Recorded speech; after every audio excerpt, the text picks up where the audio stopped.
The future still looks bright for Atlanta United in the 2023 MLS season. Welcome to your favorite online soccer show, Atlanta News Weekly Report. We will once again examine the latest and hottest soccer stories in Atlanta, Georgia, and its nearby areas for the past week. On Wednesday, we start the week on a good note as goalkeeper Vicente Reyes and midfielder Tristan Traeger were both selected to the USL Championship Team of the Week in Week 31 following outstanding outings for Atlanta United 2 on the road. After falling behind 1-0, ATL UTD 2 rallied to overcome LA Galaxy 2-3-1, scoring their 3 goals after the 75th minute. Traeger scored the first 2, giving him his third game with 2 or more goals in his second brace of the year. After joining the squad in June, the MLS Superdraft selection increased his goal total to 8 goals for the year while also creating 2 chances. The 23-year-old, who was voted USL Player of the Week for Week 17 back in July, has received 2 Team of the Week awards. Reyes, 18 years old, was named to the Team of the Week for the first time this year. For the third time this year, the Chilean youth international made 10 saves while consistently keeping ATL UTD 2 in the game. Reyes returned to the team for the first time on Saturday after traveling to Spain late last month to compete in the Costa Calida Super Cup with the Chile U20s, where he made headlines with some impressive displays. On Saturday, October 15th, ATL UTD 2 will play their final away game of 2022 against Phoenix Rising. ESPN Plus will broadcast the Wild Horse Pass Stadium kickoff at 10:30 p.m. Eastern Time. On Thursday, another good news as Brad Guzan, the goalkeeper, and Miles Robinson, the center-back, both of whom sustained torn Achilles tendons in the spring, has started running again and are progressing according to plan, according to Atlanta United Vice President and Technical Director Carlos Bocanegra. Although Bocanegra claimed they wouldn't take part in every preseason activity, they should remain with the club throughout that time. Guzan played in 7 games this year. Robinson produced 9. Gonzalo Pineda, the manager, expressed his disappointment for the 2 players because they had a chance to be chosen for the American men's national team that will compete in the World Cup in Qatar later this month. After tearing his anterior cruciate ligament, ACL, in early April, midfielder Ozzy Alonso should return to the team either at the preseason or during the preseason. Last year, Alonso made 4 appearances. In his MLS career, he has made 342 appearances. Midfielder Emerson Hindman, a mid-season quad injury victim, should be able to return to the team for the start of off-season training the following week. For 3 weeks, the team will train. Bocanegra stated that this season, the team was without Hindman's ability to complete passes and score goals. It was challenging to play the attacking brand of soccer that Pineda preferred because of the injuries. Bocanegra concurred that the absence of many starters made it challenging to determine the team's playing philosophy. Along with those 4 players, additional injured players were Luis Araujo, Joseph Martinez, Brooks Lennon, Andrew Gutman, Santiago Sosa, Caleb Wiley, and Franco Ibarra. The MLS announced on Friday that Thiago Almada, a midfielder with Atlanta United, has been chosen as a finalist for 2 year-end awards. After an outstanding debut season in Atlanta, Almada is one of 3 nominees for Young Player of the Year and Newcomer of the Year. In his first MLS season, the Argentine midfielder proved why he's one of the division's most gifted young players by tallying 6 goals and 12 assists. The 21-year-old concluded the season tied for 7th in MLS with 12 assists and 6th in chances created with 80, earning him the number 2 spot on the league's 22 under 22 list. Almada made a total of 29 MLS appearances, 25 of which he started, and he tied for the most goals and assists in a single season in club history with 4 games with at least 1 goal and an assist. During the 2022 season, Almada scored an impressive number of goals, starting with the first MLS goal of his career in just his second game against Montreal on March 19 to earn his first of 3 MLS Goal of the Week awards. He scored and assisted in back-to-back games in 2 draws against New England on May 15 and Nashville SC on May 21, respectively. On August 13, Almada scored a right-footed goal against FC Cincinnati to earn his second MLS Goal of the Week award. He also provided an assist in that game.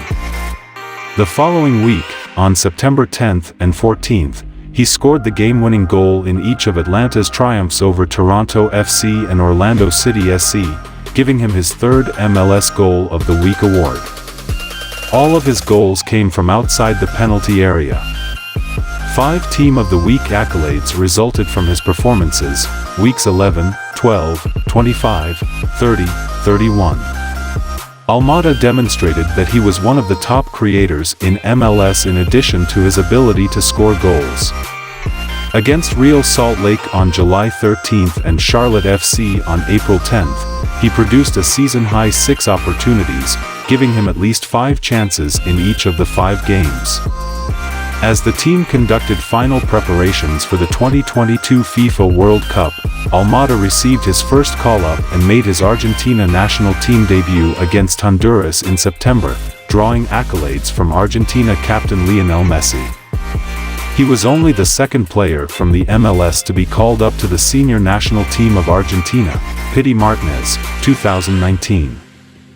On Monday, we learned that after the end of the 2022 Major League Soccer regular season, Atlanta United ranked 22nd among the 28 teams in the league.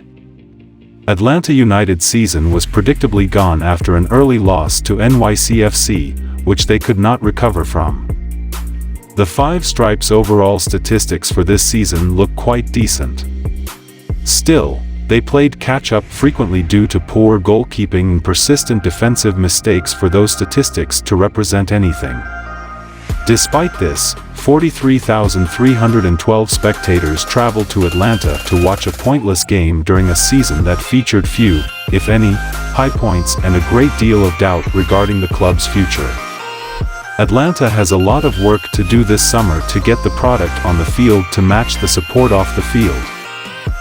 According to data provided by the Major League Soccer Players Association on Tuesday, Atlanta United's guaranteed payment to players jumped to $22,431,357 in September from $20,992,272 in April. With a guaranteed salary of $4,080,333 for the season's end in September, Luis Araujo, who finished with 4 goals and 6 assists, became the team's highest-paid player. The league's 10th most-paid player is him. When the salary database was made public in May for the time frame ending in April, Joseph Martinez, who scored 9 goals and 4 assists, was the team's highest-paid player. The new database estimates that he makes $4,141,667 annually. He is the league's 12th highest-paid athlete. At $14 million, Lorenzo Insigne of Toronto is the league's highest-paid athlete. With a salary of $2,332,000, Thiago Almada, who had 6 goals and 12 assists, is paid 3rd highest. With River Plate on loan, Ezequiel Barco receives a $2.2 million guaranteed salary. The MLSPA's data represents salaries owing but does not specify what proportion is covered by Atlanta United and what proportion by River Plate. Neither party has made those percentages public.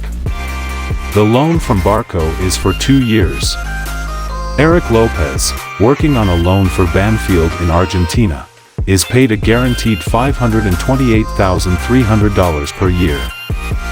The average guaranteed salary for the group is $606,252.89.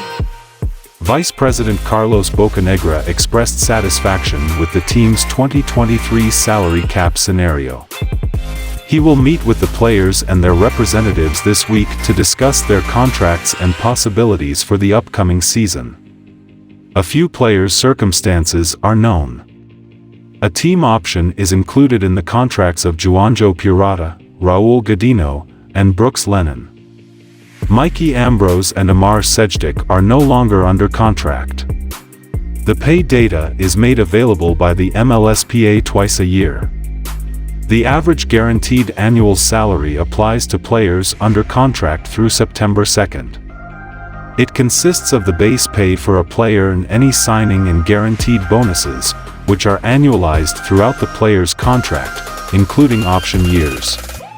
For instance, a player with a $100,000 signing bonus and a $500,000 base salary have an average annual guaranteed salary of $525,000, base salary plus signing bonus, $100,000, divided by the number of years covered by the contract.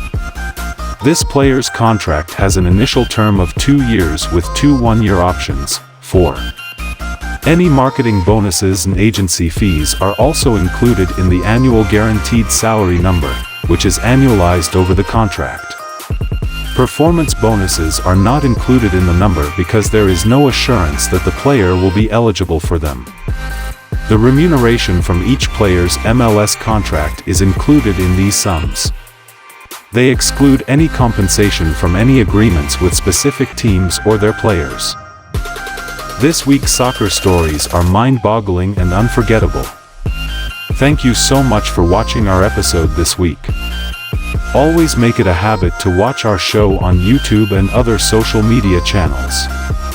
Aside from our show, make it a habit to visit our website https://atlantazoccer.news for the latest and hottest soccer news in Atlanta and its surrounding areas. If you love our show, make it a point to like, comment, and share this with your family and friends.